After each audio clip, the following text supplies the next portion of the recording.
பேசுகிறேம்மா, நல்லா இருக்கீங்களா? என்ன பண்ணுறீங்க இப்போ? ஸ்கூலில் தான் இருக்கீங்களா? வீட்டில் எல்லாம் சப்போர்ட் பண்ணுறாங்களா காலேஜ் போகிறதுக்கு? ஏதாவது காலேஜுக்கு போய் பேசியிருக்கீங்களா? என்ன கோர்ஸ் அதில்? என்ன சொன்னாங்க காலேஜ்ல இருந்து? ஓகே. எவ்வளோ ஃபீஸ் சொல்லியிருக்காங்க?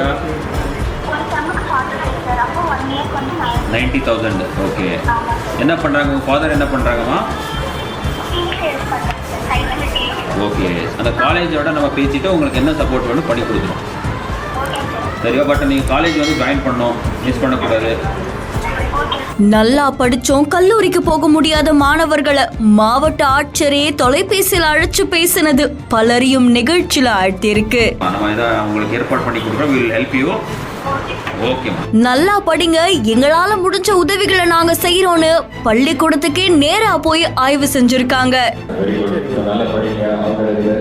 கோவை மாவட்டத்துல 12ஆம் வகுப்பு பொதுத் தேர்வுல தேர்ச்சி பெற்று இப்போ வரைக்கும் கல்லூரியில சேர முடியாத மாணவர்களையும் தேர்ச்சி பெறாத மாணவியர்களையும் அவங்கள சந்திச்சு மாவட்ட ஆட்சியர் பவன்குமார் அப்படின்றவங்க அலைபேசியில் அழைச்சும் அவங்கள நேர்ல வர சொல்லியும் பல விஷயங்கள் அவங்க கிட்ட பேசியிருக்காங்க. அதை தொடர்ந்து 12ஆம் வகுப்பு பொதுத் தேர்வுல நல்ல மதிப்பெண் பெற்று பொருளாதாரத்தால கல்லூரியில சேர முடியாத மாணவர்களை போன்ல அழைச்சு எங்களால முடிஞ்ச உதவிகளை நாங்க செய்யறோம், நீங்க உங்களுடைய டீட்டெயில்ஸ் எல்லாத்தையும் பள்ளிக்கூடத்துல கொடுங்க அப்படின்ற மாதிரி தெரிவிச்சிருக்காங்க.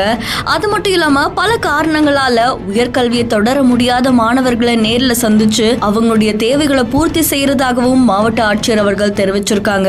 இதை தொடர்ந்து துணி வணிகர் அரசு மேல்நிலை பள்ளியில நடைபெற்ற அந்த முகாம்ல கிட்டத்தட்ட 50க்கும் மேற்பட்ட பல மாணவிகள் மாவட்ட ஆட்சியர் கிட்ட எங்களுடைய உயர்கல்வியை தொடர்றதுக்கு நீங்க உதவி செய்யணும் அப்படின்ற மாதிரி விண்ணப்பங்களை கொடுத்திருக்காங்களாம். இந்த காட்சிகள் சமூக வலைத்தளங்கள்ல வைரலா பரவிட்டு இருக்கு. படிப்பு முக்கியம் அப்படின்றத உணர வைக்கிறதுக்காக மாணவர்களை நேர்ல சந்திச்சு மாவட்ட ஆட்சியரே பேசுறது பலரையும் நிகழ்ச்சியில ஆழ்த்தி இருக்கு. இந்த செய்தி தொடர்பான உங்களுடைய கருத்துக்களை கமெண்ட்ல சொல்லுங்க. மேலும் செய்திகளுக்கு பிஹைண்ட் மிட்ஸை ஃபாலோ பண்ணிக்கோங்க.